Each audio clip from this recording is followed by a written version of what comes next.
On va voir ce timing, il est magnifique hein, parce qu'il regarde vraiment bien le ballon. Regardez, il est positionné. C'est Renteria, à aucun moment il ne rate ce... Regardez comme ça part de loin, on le voit, il a pris l'information dès le départ. Face à Koulibaly, il a levé la tête, il a vu au deuxième poteau Renaud Coad. Et à la 64e minute, voilà Strasbourg qui mène 2-0. Et puis 4 blancs pour 3 jaunes sans erreur, hein, simplement. Ça aussi c'est important, le déséquilibre défensif de la part des... 3 là, 67 balles. Hein. Attention, Gamero, Renteria, attention. Ce ballon qui traîne dans la surface, la reprise et la réduction du score. 2-1. Et qui s'est comporté tel un attaquant. Hein. Là, on voit ce coup franc frappé par Julien Sablé. Alors là, il y a du monde. Hein. Du côté d'Ansois, il se retourne. Il y a une forêt de jambes. Il est masqué, hein, Stéphane Cassard. Le ballon va exactement là où Stéphane Cassard ne peut.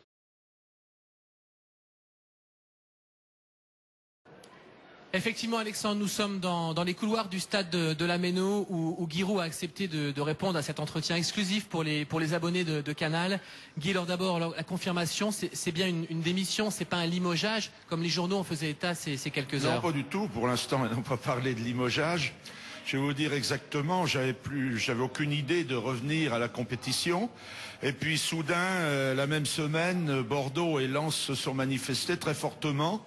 J'ai rencontré les dirigeants de Lens, qui étaient les premiers à m'avoir contacté.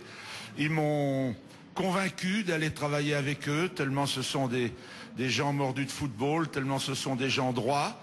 Ils m'ont convaincu de revenir à la compétition. Et donc j'y suis revenu très volontiers. Depuis 2 mois et demi, je travaille avec eux. Alors ça, c'est les raisons de votre retour, mais les raisons de ce départ. Après, nous avons donc bien travaillé. Sur le plan de l'entraînement et du management général, j'ai très rapidement retrouvé la cadence.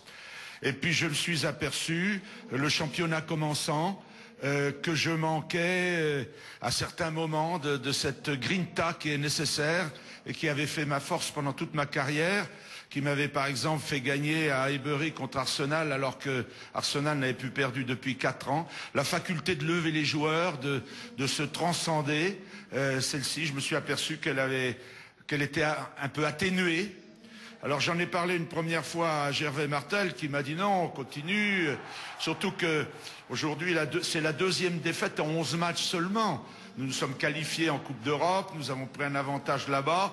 Simplement, nous avons fait 2 matchs nuls chez nous, 0-0. Oui, mais Lens est mal classé. Est-ce que les résultats sportifs c'est un petit peu l'interprétation qu'on en aura, sont dominants dans votre choix? Non, pas du tout.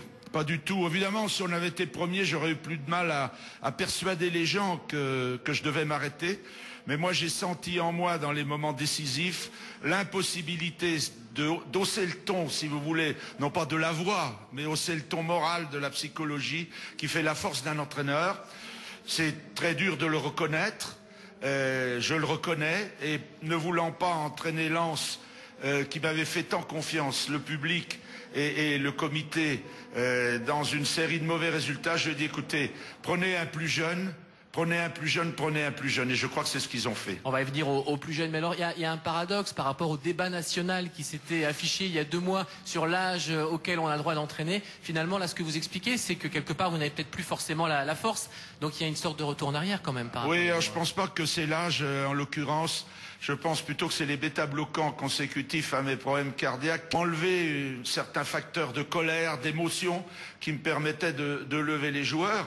Bon, les péripéties administratives qu'il y a eu, qui ont occupé les pages des journaux pendant l'été, m'importe peu. Je sais que c'est un peu humiliant pour moi aujourd'hui de reconnaître ça, d'avoir été dire à mon président, écoutez, enlevez-moi, prenez un plus jeune, enlevez-moi, il y en a de valeur. Des jeunes qui n'ont pas de travail. Lorsque j'étais embauché, le marché n'était pas terminé, on ne savait pas qui resterait. Oui. Mais quand on voit les gens de qualité, les Français de qualité, anciens champions de France, ou ayant fait remonter leur équipe en première division qui n'avaient pas de travail, c'était normal que je me retire. Quand un joueur ne se sent pas en forme, il doit aller le dire à son entraîneur.